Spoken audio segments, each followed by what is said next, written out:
Hi, everyone. We're here on Inauguration Day, and we're demystifying cyber. Here are my guests, Jeff Englander, and he's president and CEO of QMO, and Kayla Ball, a new associate of mine here at IT Security Solutions. Say hello, Jeff. Albert, I can't thank you enough for being the MC on this event. We greatly appreciate it. And Kayla, I thank you for sharing your experiences on this afternoon's call. With digital transformation comes with increased opportunity for cyber criminals to steal your information. So we at QMO, what we do is we reduce the risk of your information being stolen because we ensure that document integrity as the documents, the files that is, transfers the wild of the internet. We insert security tokens to ensure secure documents. Thank you very much, Albert, for the time to put that ad in. It's my pleasure, and thank you for the ad. I mean, you're making document integrity easy for organizations and people as well. So thank you for your work in cyber. Greatly appreciate it. And tell us a little bit about your business, Albert, will you please? So yes, it's my pleasure. It's something I enjoy doing. Cybersecurity is my lifeblood. I've been doing it since before 9/11. Couple presidents ago, and here we're installing a new president today. But cybersecurity is essential in every organization. And what we've done is created a new tool called ItSafe. ItSafe sits inside the environment, and it monitors traffic inside and outside of the network so that we can determine what's there, what's legit, and destroy the connections that aren't.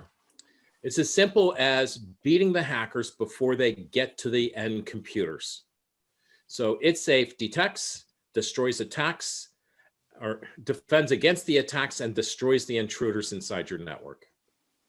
Thank you for that ad.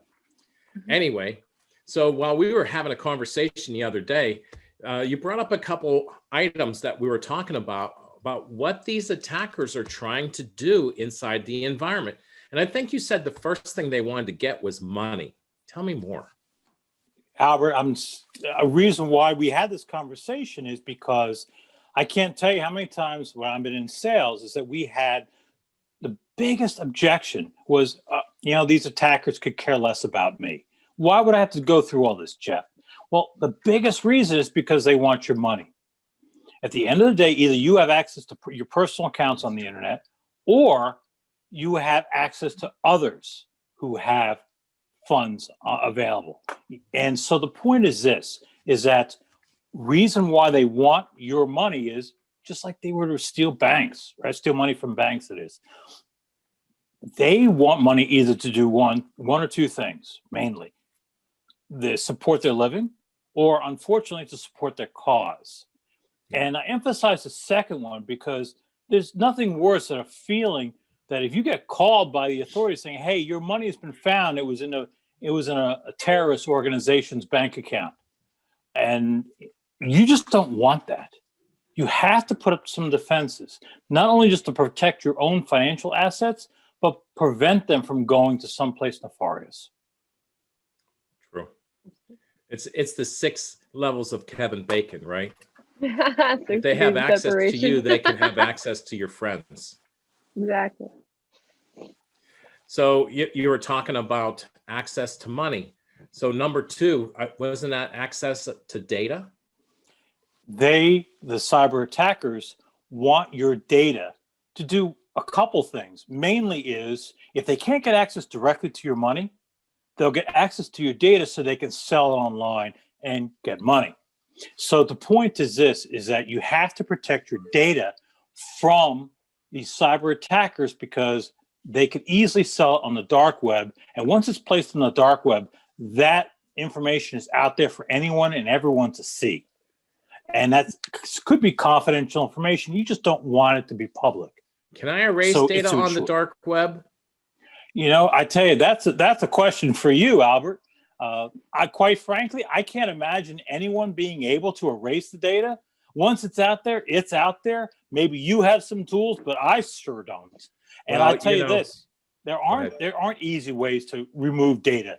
You can remove tweets, but guess what? If someone's already copied it, it's still out there.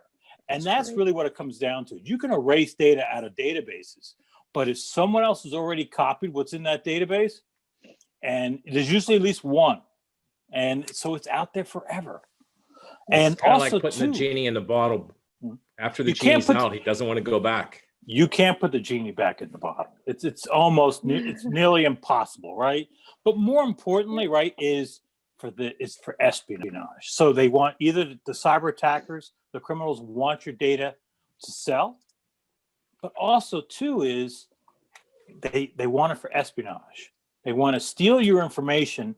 So if you have design data or if you have some sort of classified information, those cyber attackers want that information to either one, use it for leverage against other attacks, or just to simply copy what you're doing. That kind of segues to our third topic, which was access. Yes, access is really important because they could use your computer without even knowing about it, but they watch you as you enter other systems, your customers, your suppliers, right. And guess what? All those two things we just talked, those two things we talked about, money and data, well, they're on other computers too. So it's hard for cyber attackers to get into big systems directly, but it's nowhere near as difficult to go in through small mom and pops, small, medium-sized business enterprises. Mm-hmm. Their systems are nowhere near as protected as the big guys. But the big guys, that's where the money is, or that's where the data is, and they go through you to get there. Especially during, now in the COVID era with so many people as remote access employees, that just opens up corporations, big, small, whatever in between, to a lot more access to being hacked. So true, Kayla. I tell you, these home Wi-Fis, many of these Wi-Fi systems come with passwords. It's the same password for every piece of equipment. And lo and behold, probably half the people don't even bother changing it. Either they don't know how, or they never asked, or they don't even know. They just say, oh yeah, what's the password? And then they type it in and that's the end of it. They never change it. And so if your Wi-Fi is the same equipment as your neighbor's, next thing you know, and this stuff is published, it's usually admin, right? Or whatever simple password it is. And they ask you, 1, 2, 3. Pat, there you go. And next thing you know, they're into your system and watching what you're doing. Yes, how true. So if they have access, they can get into your system to do whatever they want. And that includes stealing your processing power. This is not as well known as the other three. Yeah. A lot of nation states will use your computer, get access to it, so they could get access to the process. Why? Because when you string thousands upon thousands of processors together, they could use that, if you would, the combined processing power for solving algorithms to mine Bitcoin and other cryptocurrency. That's how a lot of these, if you would, boycotted nation states. What's the word I'm looking for? All the other nations boycotting them. Give me the sanctions is the word I'm looking for. Okay. If they're prevented from using the banking system, well, how are they getting all this money in? The answer is they figure out ways to get access to your computer and thousands upon thousands of others to get that cumulative, if you would, processing power in order to solve for algorithms to mint Bitcoin, and they sell the Bitcoin. And that's how they fund essentially their governments. Wow. Well, this has been enlightening, and I hope that our viewers are able to discern that, just because they think that they have nothing doesn't mean that the cyber criminals are not interested in them. They're interested in, even if they don't have money, they do have data, they have access to other people, and then there's always the computing resources that are available that's online and ready to go. Keeping yourself safe is more than a firewall and a virus scanner anymore. That is absolutely true. And on top of that, is that I hope that we've convinced people to at least invest in audits and have it take on recommendations on how to secure their corporate networks, especially small to medium-sized enterprises. They are much more targeted than the big guys because they're easier to get into. Right. And they're all supporting the big networks as well. They are. They're all connected and supporting. Well, thanks for your time today, Jeff. Albert, I greatly appreciate the opportunity for you to produce this show, so thank you. Oh, it's my pleasure.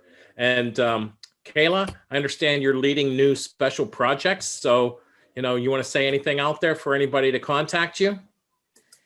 I mean, absolutely.